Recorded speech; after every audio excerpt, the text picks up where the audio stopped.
it's hard to, you have to have an active imagination to understand what this whole area looked like, what North Carolina looked like, and what the entire Southeast looked like at one time, because it doesn't exist anymore. Back to tar. In order to produce tar, workers had to go out in the field, and by workers, we're talking about slaves, probably in those days, although farmers could do it in the days after slavery. Go out into the woods and pick up pieces of dead, fallen longleaf pine timber. It could be branches. A lot of times they're old trees and stumps, all of which are very rich in resin.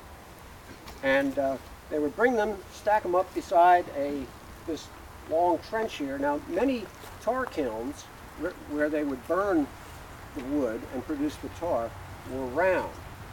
This is almost a rectangular trench kiln. So there are many different forms of them. And in fact, if you were probably to walk around in this area, as in many places, Croatan National Forest, for example, you could find dozens of these things because every property owner had at least a couple of them where he would burn his tar. So anyway, the men would go out in the woods, pick up these pieces of wood, break them up into pieces maybe about 2 feet long or so, and then start to stack them into the tar kiln. And so after, this is a fairly large tar kiln, I would imagine. I'm not sure what the capacity is. About 36 feet, yeah. You could get a few cords of wood. I'm sure you could get a couple of cords of wood in here. I don't know what the capacity would be, but eventually you'd have a kind of a mound. And then you'd start trying to put grasses and other kinds of material that would keep the fire, when you start lighting the fire on this, of this wood that you've collected. You don't want it to burn up because you would just create a lot of charcoal in that case. What you want it to do is smolder. And it would smolder for days, sometimes a week or more. Day and night had to be tended. Men would be sitting here trying to make sure it didn't get out of hand, start burning. They kind of damp it down a little bit, tamp it down. Down at the bottom of this trench here, or down at the bottom of a tar kiln, you would sometimes have a pipe. Sometimes it was nothing but a hollow log. In this case, it looks like they had a little bit of a excavation, a channel.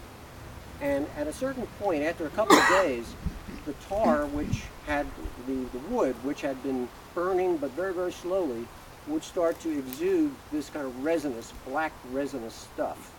And it would flow down through the bottom of the kiln. You can see the drain hole there, and through the drain hole, goes into the catch basin. And into the catch basin. Now sometimes, I guess the tar would be caught. I'm not quite sure of this. I've seen pictures of a barrel sitting in this.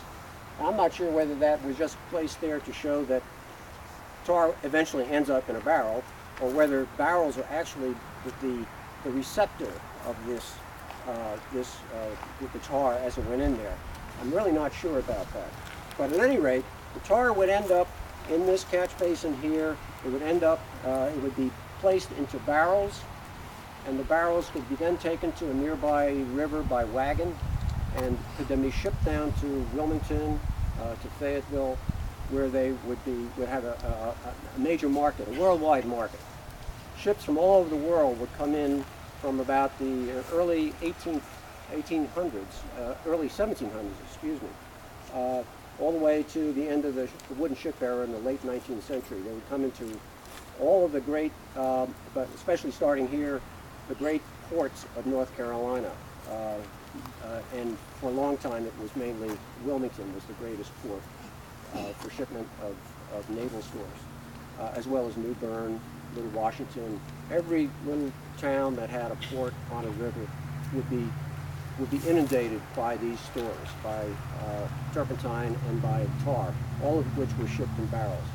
They would be then bought and sold on the market, brought to England, to France, to Italy, or shipped coastwise up to New York, Boston, and that sort of thing. So it was a worldwide market.